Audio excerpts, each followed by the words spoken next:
რაიონის სოფელ გომისში გამოჩნდა და მიმდებარე სოფლის მოსახლეობაც შეაშინა. შემდეგ მარნეულის რაიონის სოფელ წერაქვში გამოჩნდა. 4 დღის წინ ხალხმა თბილისში ვაკის პარკში შეამჩნია. გუშინ კი ხალხის შეშინება ბოლნისის რაიონის სოფელ რატევანში განაგრძო. არავინ იცის ვინ არის.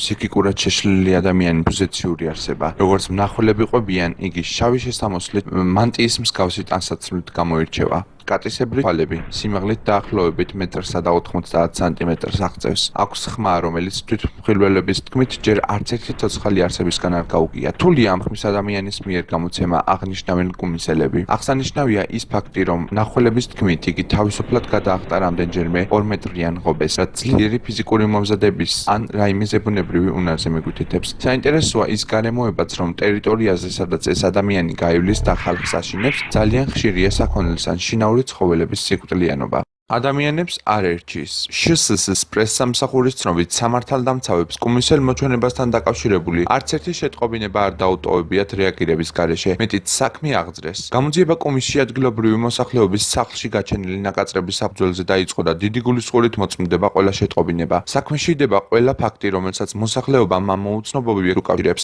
ამ ეტაპზე რაიმე ხელმოსაჭიდი გამოკვეთილი არ არის. არ არის გამორიცხული, რომ სოფელში არიან ადამიანები, ვისის მიზანიც არის ადგილობრივი მოსახლეობის დაშინება. ამიტომაც ზუსტად იციან, სად და როგორ უნდა გამოჩნდნენ.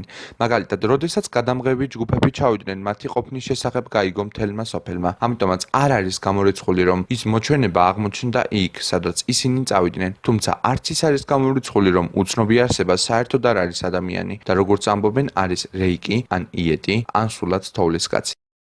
მით უმეტეს, რომ საქართველოში წინა საუკუნის 40-იან წლებში მსგავსი შემთხვევა იყო დაფიქსირებული. რეიკი არის არსება, რომელმაც ვერ გაიარა ევოლუცია და დარჩა განცალკევებულ ქვეტიპად, მაგრამ მეცნიერულად მისი არსებობის დამადასტურებელი დოკუმენტები არ არსებობს. საბჭოთა კავშირის დროს მეცნიერებათა აკადემიაში 1957 წელს ჩამოყალიბდა სპეციალური კომისია, რომლის მიზანი იყო რეიკის ანუ იეტის შესწავლა. კომისიაში შევიდნენ ანთროპოლოგები, ექიმები, არქეოლოგები და ისტორიკოსები. ცოტა ხანში კი კომისიის ყველა მასალა, მათ შორის ექსპედიციის შედეგები გახდა საიდუმლო გრიფი და ედოუში შროების კომიტეტის მხრიდან. ანალოგიური ჯგუფი იყო შექმნილი ამერიკაშიც, თუმცა მათი მუშაობა დღემდე წარმოადგენს საიდუმლოებას. არ არის გამორიცხული, რომ კუმისის მოჩვენება არის მსგავსი არსება, თუმცა მრავალი წლის შემდეგ დაიხვეწა და განვითარდა. როგორც აღნიშნე, გუშინ სოფელ რატევანში განაგრძო მოსახლეობის დაშინება. მათ დასამშვიდებლად აკაურის დედათა მონასტრის წინამძღვარმა სპეციალური რეკომენდაციები გაავრცელა.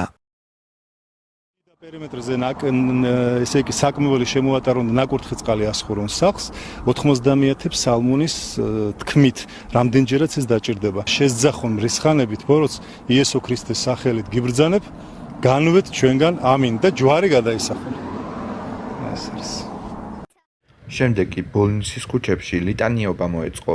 მოხდება თუ არა ამ უცნობი მოვლენის ამოხსნა თუ ეს ამბავი საქართველოში ლეგენდად დარჩება, უცნობია. ეს იყო გადაცემა გამოძიება, მე კი ერთი კვირით გემშვიდობებით.